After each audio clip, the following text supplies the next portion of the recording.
туршилтаараа вакуум орчин бүрдүүлж үзүүлээ. Вакуум орчин бүрдүүлэхэд нэг стакан халуун ус ийм юм бийний цаас авах болно. Тэр ус тасаж авах юм шиг.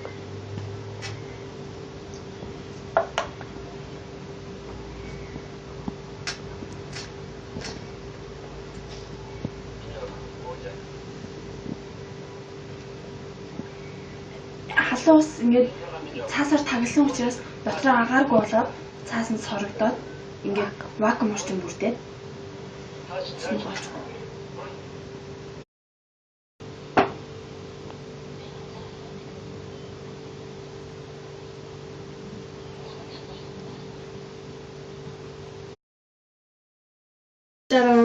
вакуум орчныг бүрдүүлж үзүүлээ.